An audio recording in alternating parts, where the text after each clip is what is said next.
Bem, o assunto que tem tomado mais relevância ultimamente nas resenhas dos amigos, no debate político, é a questão da segurança pública e da falta de punição, enfim, da injustiça que é real no nosso caos social. E a voz que tem que tem tomado mais, tem se tornado mais audível no nosso meio é a voz daquele grupo conservador religioso que se levanta para, em nome de Deus, defender pena de morte, armamento, punição. Então eu quero usar exatamente um instrumento deles para provar que isso nem no instrumento deles é real, é verdadeiro, é honesto, é uma aberração, é um discurso tirano. Instrumentalizaram algo que é bom para praticar ou para defender algo que é mal. E como a maioria das pessoas que defende esse posicionamento carrega a Bíblia aqui debaixo do sovaco e estão sempre com versículos decorados, enfim, o olho por olho, dente por dente, eles pensam que Deus deu isso para Moisés, que está lá no livro de Êxodo, o olho por olho, dente por dente. Mas eu quero dizer que não foi Deus que deu isso para Moisés. No Código de Hammurabi, centenas e centenas de anos antes de Moisés, Hammurabi, um rei babilônio, já existiam os preceitos do olho por olho, dente por dente, da lei da retaliação, ou seja, roubou uma ovelha, vou matar sua ovelha. Roubou meu comércio, vai perder sua mão. Matou um familiar meu, vai morrer. O olho por olho, dente por dente. Moisés sincretizou isso dentro do seu código civil, mas não foi uma revelação de Deus para ele. Vamos pegar aqui no princípio de tudo aquilo que na narrativa bíblica é tido como o primeiro homicídio da história. E como não tinha um corpo de jurados, um corpo de magistrados já ali para julgar essa situação, o juiz foi o próprio Deus na narrativa bíblica. E vamos ver como Deus julgou a situação de um infrator, de um réu confesso. Há muito tempo essa palavra está no meu coração e eu vinha buscando oportunidade para compartilhar ela, e eu acho que o momento é oportuno porque nós estamos no meio de um conflito social onde uma parte da população acha que vamos resolver de uma forma bem simplista a coisa da segurança pública, sem analisar causa e efeito. Nós vamos resolver com armamento, com vingança, confundem vingança com justiça. Por isso que quem tem que fazer o julgamento não é o réu, porque o réu está carregado de mágoa, de ódio. Então, para ele, o sentimento é do olho por olho, dente por dente, é de vingança. Mas vingança e justiça são coisas diferentes. E aí, na referência bíblica do que foi o primeiro crime da história, no livro de Gênesis, capítulo 4, versículo 9, eu vejo Deus julgando o caso do primeiro infrator da história, e ele julga o caso com muita empatia. Mas, porque as pessoas confundem, esses esquerdopatas, eles são simpáticos ao crime, eles defendem sempre o criminoso, eles também confundem simpatia com empatia. Você ser empático ao infrator não quer dizer que você é simpático a ele ou ao que ele fez.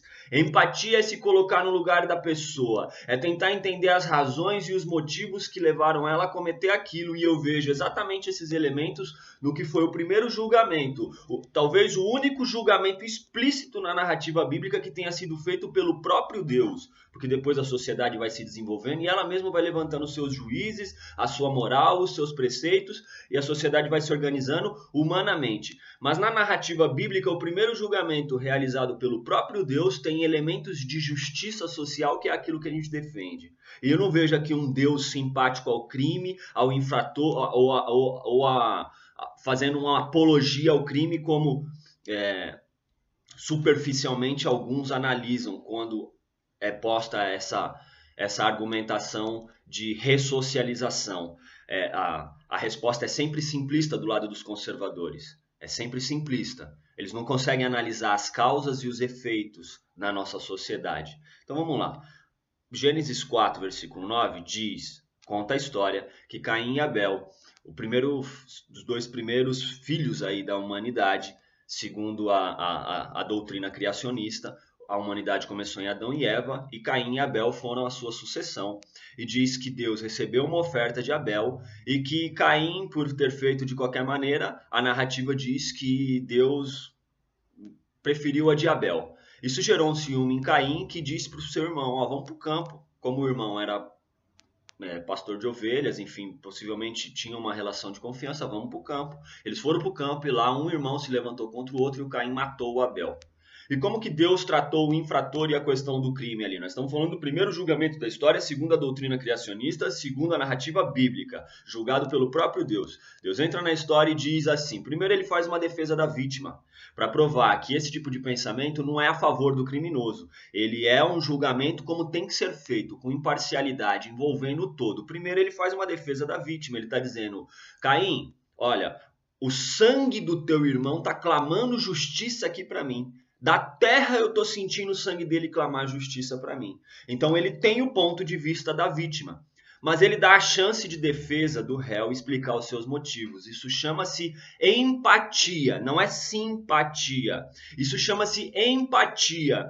Ele está dizendo, aonde está o seu irmão, Caim? Se defenda, conte para mim os teus motivos, o que te levou a fazer isso, quais as razões que te levaram a fazer isso, eu quero entender a causa disso, eu estou vendo o efeito. E por mais que na própria narrativa bíblica Deus seja onisciente, onipotente, sabe de tudo, prevê tudo, ele com tudo isso, já talvez tendo ciência e provavelmente tendo ciência de tudo o que aconteceu, ele ainda assim dá a chance do infrator se defender.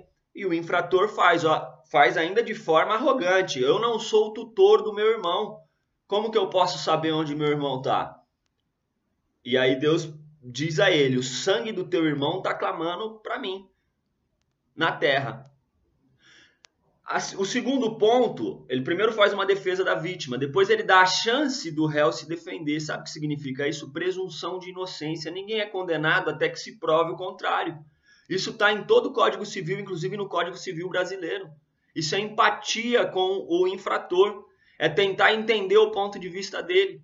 Ele dá uma sentença, Deus dá uma sentença, mas o que os moralistas, os conservadores, os religiosos confundem é que a justiça para eles uma justiça tem que ser punitiva. Eles não conseguem analisar a sociedade como um todo, que o infrator ele um dia vai voltar para a sociedade, só super populando as cadeias não vai resolver a questão. E quando a gente vai tocar no assunto de uma forma um pouco mais profunda, dizendo, mas poxa, mas nós não temos políticas de ressocialização. Não, que se dane, não tem que tratar bandido bem, não. Tem que mandar pra cadeia, tem que tomar banho frio, não tem que receber ninguém, tem que tratar o cara que nem um bicho. Mas um dia o cara volta pior pra sociedade e você não tratou o problema.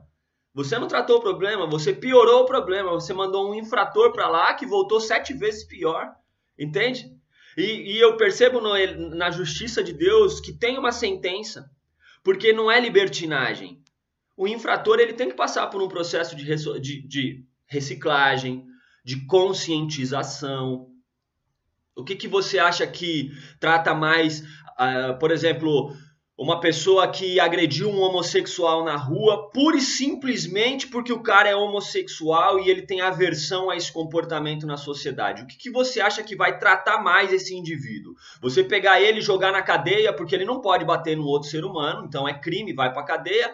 Ou você pegar ele de repente e ao invés de puni-lo com o regime fechado, você determinar ele que ele agora passe a frequentar grupos de apoio a homossexuais que foram ofendidos de forma rasa, barata, sem motivo algum, e fazer com que ele frequente essas reuniões a fim de despertar nele uma consciência de que aquilo que ele está fazendo é banal. O que você acha que ressocializa mais o indivíduo? A conscientização ou a punição? São duas visões.